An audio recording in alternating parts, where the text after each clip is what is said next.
할렐루야. 잠시 기도하고 하나님의 말씀을 나누기를 원합니다.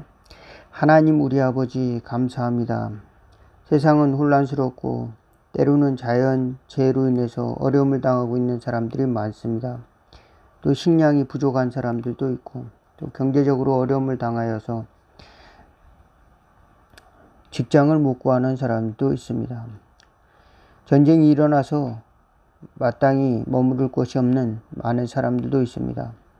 저희들 대한민국에 태어나서 또 신앙생활하며 또 가정생활을 잘하며 또 때로는 직장을 얻고 또 경제활동을 하는 이 모든 것도 하나님이 주신 선물이라는 것을 깨닫고 하나님께 감사하며 영광 돌릴 수 있는 은혜가 있어지도록 인도하여 주시옵시고, 저희들 속에 하나님이 주신 깊은 강과 같은 평화를 주시사 하나님이 다스리는 세상을 바라볼 수 있는 은혜를 더하여 주시옵시고, 하나님이 우리에게 주신 또 사명을 바라볼 수 있는 또 은혜가 있게 하여 주옵소서. 그래서 하나님이 우리에게 맡겨진 일들을 잘 감당하며 승리하는 믿음의 성도들 다 될 수 있도록 인도하여 주옵소서.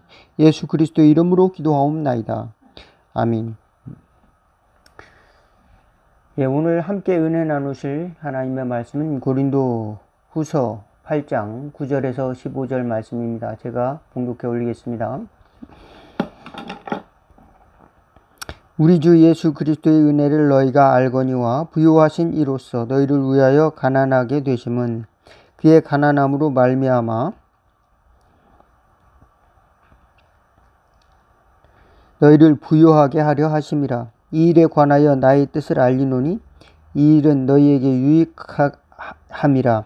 너희가 1년 전에 행하기를 먼저 시작할 뿐 아니라 원하기도 하였은즉 이제는 하던 일을 성취하리니 마음에 원하던 것과 같이 완성하되 있는 대로 하라. 할 마음이 있으면 있는 대로 받으실 것이요 없는 것은 받지 아니하시리라. 이는 다른 사람에게는 들은 평안하고 너희는 곤고하게 하려는 것이 아니요 균등하게 하려 함이니 이제 너희의 넉넉한 것으로 그들이 부족한 것을 보충함은 후에 그들이 넉넉한 것으로 너희 부족한 것을 보충하여 균등하게 하려 함이라. 기록된 것 같이 많이 거둔 자도 남지 아니하였고 적게 거둔 자도 모자라지 아니하였느니라. 아멘. 사도 바울은 이제 고린도 교인들에게 예루살렘을 도와줄 것을, 예루살렘을 도와주기 위해서 작정한 헌금을 다 이제 완성해서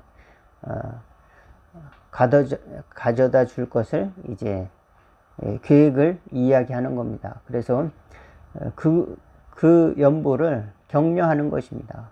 너희가 있는 것을 하나님께 작정한 대로 이렇게 드리라. 없는 것은 받지 않으실 것이고 또 자원한 대로 원하는 대로 자발적으로 하라는 것입니다. 그래서 이 계획이 잘 완성되도록 이렇게 하라는 것입니다. 사도 바울은 이 자신은 굉장히 궁핍하게 산 삶을 살았습니다.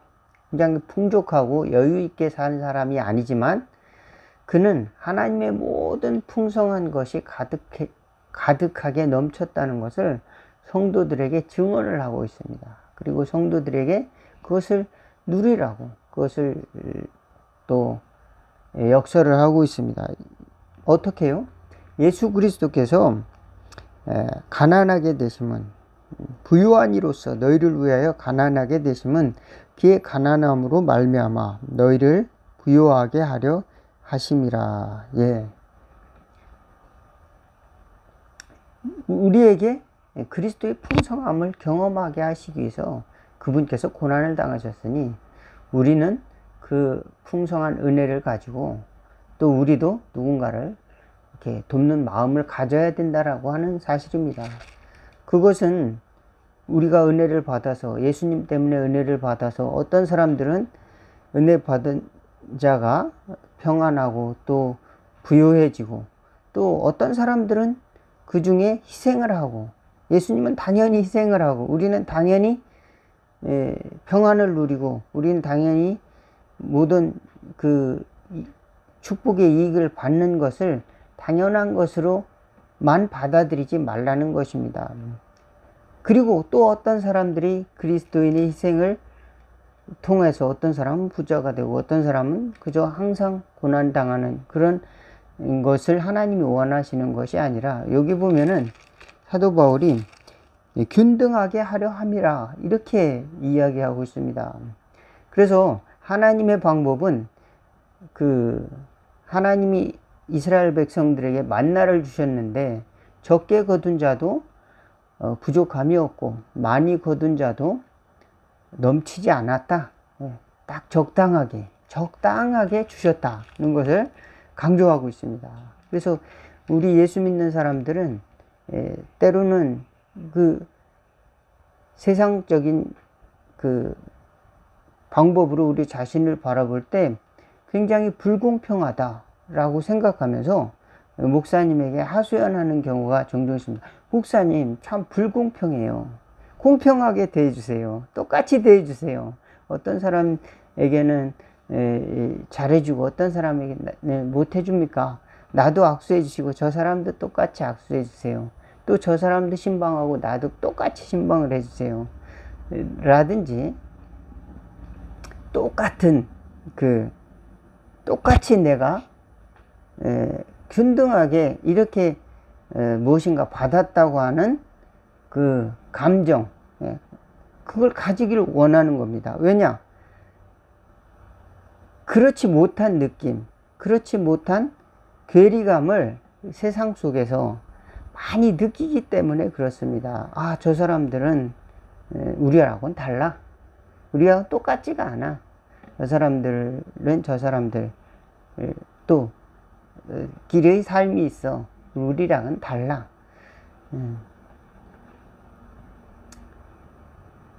하나님은 자기 편이라고 하면서 우리는 생각지도 않아.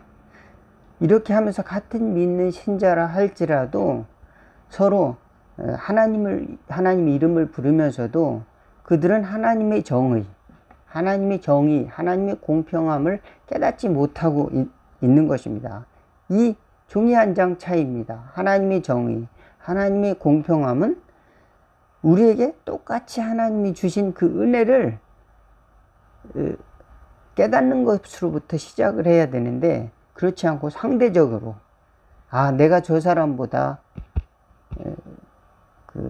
집이 작아, 또는 집이 없어, 저 사람보다 내가 받는 월급이 적어, 그러므로 하나님은 불공평한 것이 아니야? 이렇게 생각을, 오해를 한다는 것입니다. 그러므로 항상 상대적인 이 불만족, 불행을 겪고 있는 것입니다. 그렇지만 우리 신앙은 하나님으로부터 주시는 그리스도께서 우리에게 구원을 주시고 풍요하게 하기 위해서 가난하게 되시고 희생하시고 죽으셨다는 그 사실로부터 출발해서 우리는 그 은혜를 누리는 과정이라는 것을 반드시 잊지 말아야 된다는 겁니다. 거기서부터 출발해야지 신앙생활 하면서 누구는 어떻더라, 누구는 뭐 교회 다녀서 큰 아파트를 샀더라, 누구는 교회 다녀서 부자가 됐더라, 누구는 성공했다더라, 그런 방식으로 신앙생활을 하는 그런 쪽으로 우리가 속아서는 안 된다는 겁니다. 하나님이 우리 각 사람에게 다 은혜를 주셨다. 하나님이 은혜를 준 것으로부터 출발해야 된다. 하나님의 살림 경영은 그러므로 부족함이 없고, 그러니까 많이 받은 자도 넘치지 않고 적당하다는 겁니다. 적게 거둔 자도 부족함이 없다. 하나님이 주신다고 해서 우리로 일하지 말라는 것은 아닙니다. 새벽에 나가서 만나를 주는 최소한의 일은 우리에게 필요하다라고 하는 것입니다. 노동이 굉장히 중요합니다. 예수 믿는 사람도 6일간은 열심히 일하고 7일날은 안식하라. 구약에도 나왔듯이 노동은 반드시 하나님이 주신 축복이기도 하고, 때로는 그 노동이 어쩔 수 없는 인류의 형벌이기도 한 것입니다. 그 에덴 동산에서 쫓겨난 후에 인간이 밭을 가는 그런 삶을 살아가고 땀을 흘리는 수고를 해야 되고 해산의 수고함을 하는 것은 어쩌면 하나님의 징계이지만 그럼에도 불구하고 우리에게는 축복이다. 일할 수 있는 것도 하나님의 선물이다. 근데 일을 하면서 늘 불평을 하는 사람도 있어요. 나는 이렇게 열심히 일하는데 너는 뭐냐? 이렇게 하는 거죠. 아닙니다. 그 일하는 것은 나에게 주신 축복이다 라고 하는 사실을 꼭 믿으시기를 바라겠습니다. 일할 수 있다는 것은 행복이죠.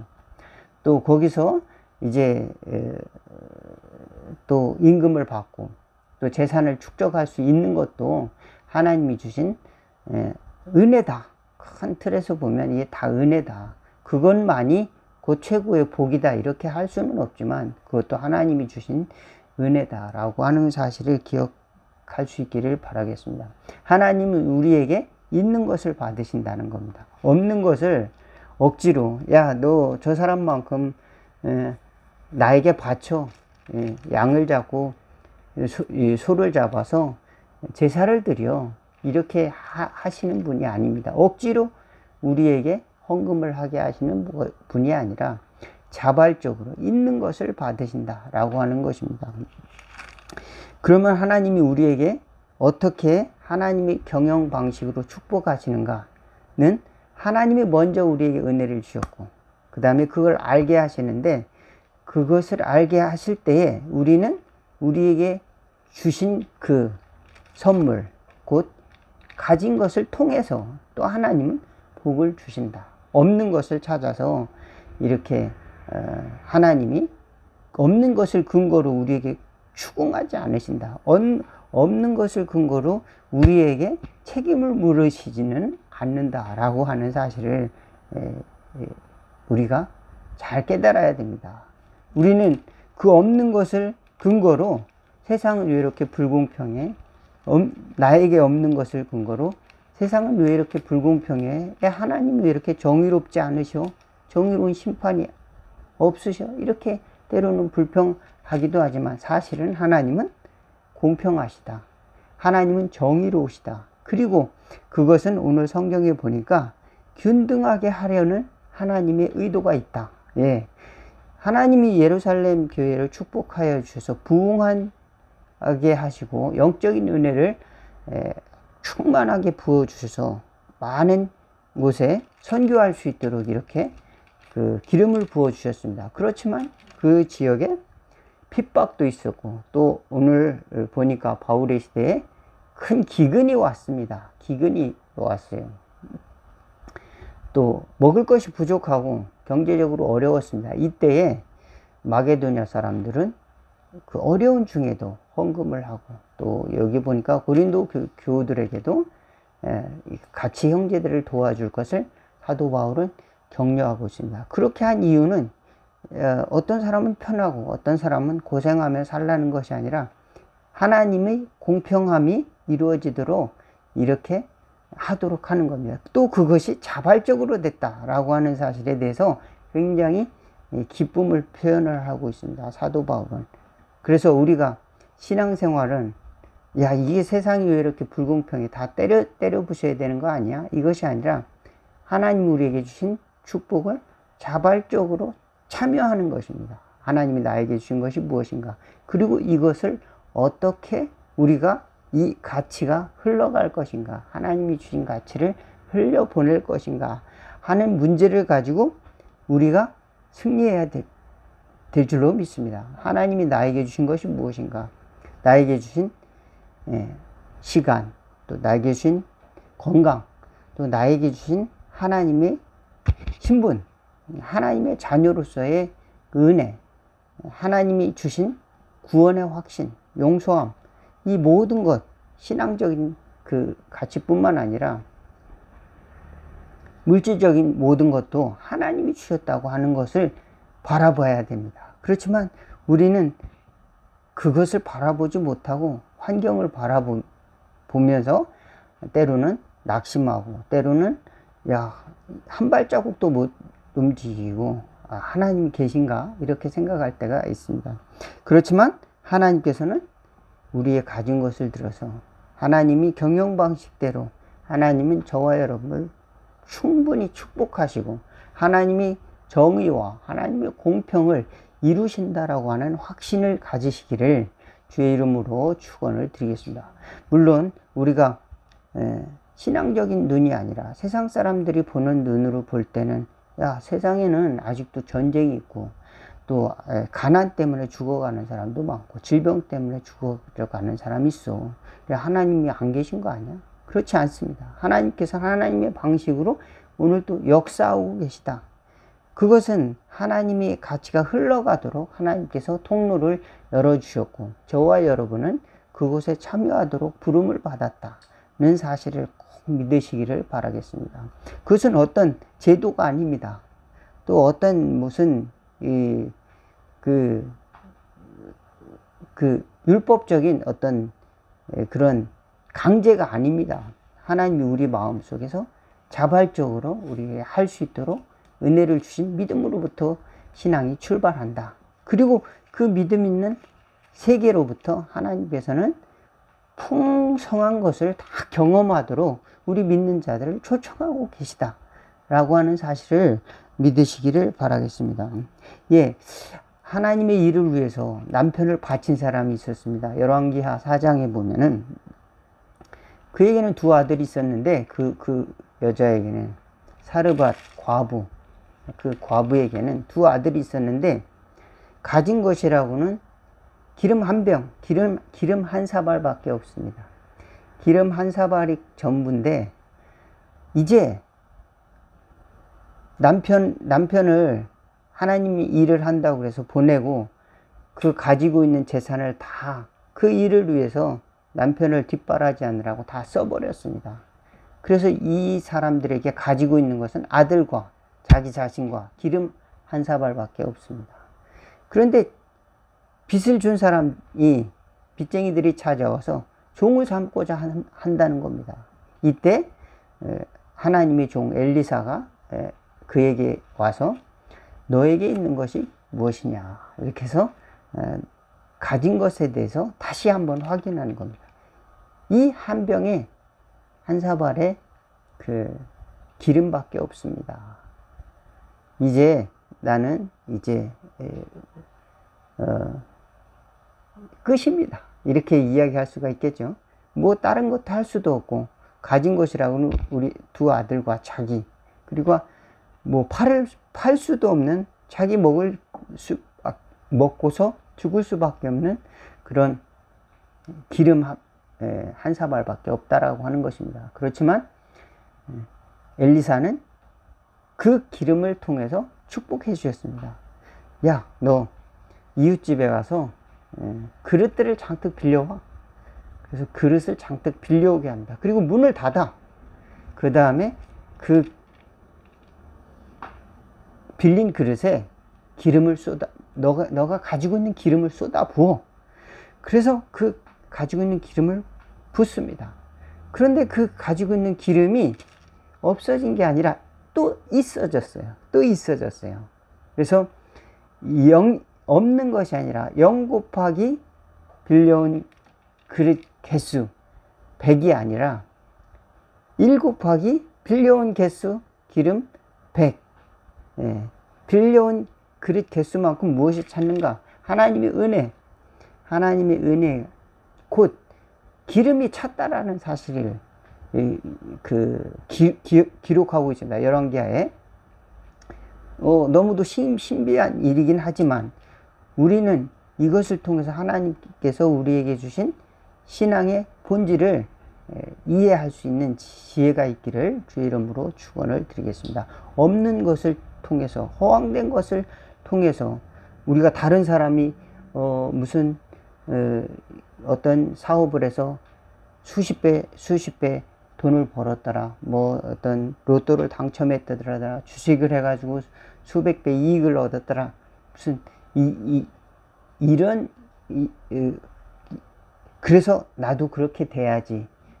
아직 내 것이 아닌 것으로부터 시작하는 것이 아니라 내 것, 나에게 주신 것, 그것으로부터 시작한다. 우리에게 주신 것, 때로는 그것이 작게 보이고 때로는 그것이 비교도 할 수 없습니다. 사람들에게는 비교할 수조차 없는 그런 터무니없는 것일 수도 있습니다. 아, 이거 갖고 어디다가 내놓습니까? 기름 한 병 가지고 팔 수도 없습니다. 기름 한 그릇 가지고 자랑할 수도 없습니다. 그렇지만 우리에게 가진 소중한 하나님이 주신 것이라면 그것은 기적을 일으킬 하나님의 자산이다. 믿으시기를 주의 이름으로 축원을 드리겠습니다. 각종 우리에게 주신 은사도 있습니다. 또 하나님이 주신 하나님의 자녀로서의 신분이 있습니다. 하나님께서 주신 기업의 약속이 있습니다. 그리고 우리에게 주신 하나님이 자연적인 은혜들도 있습니다. 우리의 약점, 부족함에도 불구하고 하나님께서는 그것을 사용해서 하나님의 축복의 경제에, 축복의 경영에 통로가 되기를 원하신다는 사실을 믿으시기를 다 주의 이름으로 축원을 드리겠습니다. 잠시 기도하겠습니다. 하나님 우리 아버지 감사합니다. 저희들을 스스로 돌아볼 때 세상 사람들과 비교해서 혹은 다른 사람들과 비교해서 부족하고 때로는 자랑할 것이 없을 때가 너무도 많습니다. 그래서 하나님 왜 이렇게 불공평합니까? 왜 나의 삶은 이렇게 나아지지 않습니까? 왜 이렇게 힘들게 살아야 합니까? 라고 탄식할 때도 있습니다. 그러나 하나님께서 주신 것을 다시 돌아보고 감사할 수 있는 지혜를 허락하여 주옵소서. 하나님께 우리 시간을 드리고 우리의 마음을 드렸을 때 하나님은 그것을 헛된 것이라 하지 아니하고 하나님께서는 그것을 귀중한 것으로 삼아주고 우리에게 또 영생을 허락하실 하나님 앞으로 한 걸음씩 나아가는 저희들 될 수 있도록 인도하여 주시옵소서. 또한 하나님이 주신 것을 믿고 믿음으로 작은 것이라도 하나님께 드릴 때 하나님께서는 그것을 소중히 여기시고 하나님의 경영에 축복의 통로가 되게 하신다는 것을 꼭 믿고 저희들 승리하는 저희들 다 될 수 있도록 인도하여 주옵소서. 예수 그리스도의 이름으로 기도하옵나이다. 아멘. 하늘에 계신 우리 아버지여, 이름이 거룩히 여김을 받으시오며 나라가 임하옵시며 뜻이 하늘에서 이룬 것 같이 땅에서도 이루어지리다.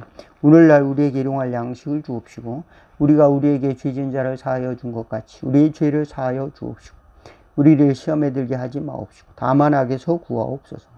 대개 나라와 권세와 영광이 아버지께 영원히 있사옵나이다. 아멘. 오늘 말씀 여기서 마치겠습니다. 감사합니다.